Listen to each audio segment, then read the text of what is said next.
Hello everyone, welcome to Sports Protalk. My name is Mike and I'll be giving you guys another preview on a Week 2 matchup that's coming up tonight at 8:30 on CBS and NFL Network between the New York Jets and the Buffalo Bills. The New York Jets are coming to this game as a 1-point favorite, and during their Week 1 matchups, the Jets lost to the Cincinnati Bengals on a game-winning field goal, 23-22, and the Buffalo Bills are coming off a loss to the Baltimore Ravens, 13-7. Now, starting with the New York Jets, the New York Jets front seven was dominant. The front seven has 7 sacks and 10 quarterback hits. It's led by Leonard Williams, who ended the game with 2.5 sacks, and Muhammad Wilkerson, who ended the game with 1.5 sacks. And what's impressive is that the front seven was able to put a lot of pressure on the Bengals, even without their star defensive end Sheldon Richardson, who should be ready for this game tonight against the Buffalo Bills. Jets defense was good. Dale Rivas was not. He was guarding AJ Green and got completely dominated, allowing 8 catches on 8 targets for 83 yards and a touchdown. And this week is not going to get any easier as he faces Sammy Watkins, who is really precise on his route running. He has great hands and great speed and great size.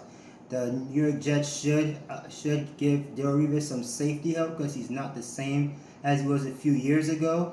He's not as quick and not as fast as he was a couple years ago when he was for the Patriots and his first stint with the Jets. Now going to the Jets offense, I think in Week 1 the Jets offense did good. They ran the ball good and they threw the ball. They threw the ball kind of decently. But one thing that they did not do that they have to do in this game is get Eric Decker and Brandon Marshall involved. They combined Eric Decker and Brandon Marshall. They had 5 catches for 69 yards and only 1 touchdown. If they expect to win this game against the Bills, they'll have to get them more involved because Eric Decker and Brandon Marshall are the 2 main focuses on your offense, and you have to get them going. Now going on to the Buffalo Bills. Buffalo Bills last week against the Baltimore Ravens, they was horrible on offense. It was more of an offense that you give to a rookie quarterback when he's starting his first game. I'm betting that more on Tyrod Taylor for not making the right reads, and the offensive coordinator for not making a good enough game plan. Now going to this Buffalo Bills offense. Offense was, as I mentioned, horrible, especially Tyrod Taylor, who was 15 for 22 for 111 yards, and he had a 41.9 quarterback rating, which is beyond horrible, and that is below average.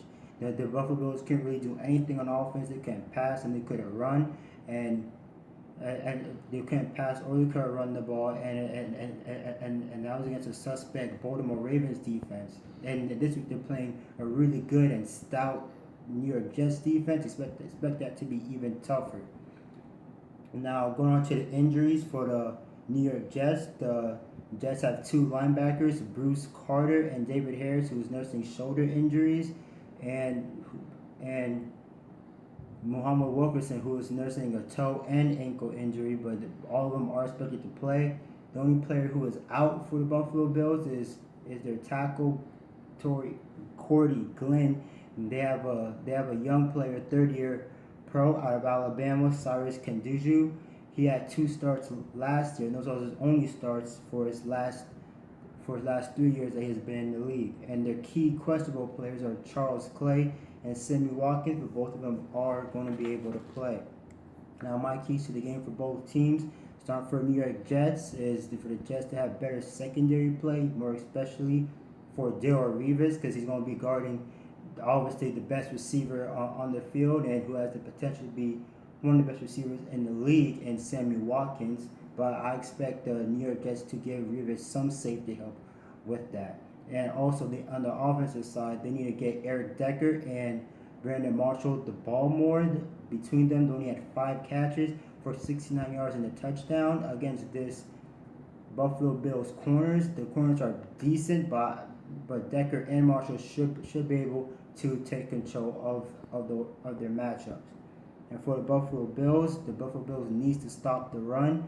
The New York Jets had 152 rushing yards against a very stout Cincinnati Bengals defense, and the Buffalo Bills, they have the same stout defense, but they have a lot of young players because they have rookies who is injured and out. Marcel Darius out for first 4 games, so they have to play together as a unit in that front seven to try and stop the run with Matt Forte and the running backs for New York Jets. And also the offense, the offense just needs to play better. They had 160 rushing yards, which is horrible, especially for a decent team, I think, in the Buffalo Bills. And if the Bills have any chance of competing in this game, they need to do better on offense. And that's all I have today. Please comment, like, and subscribe below. I'm out.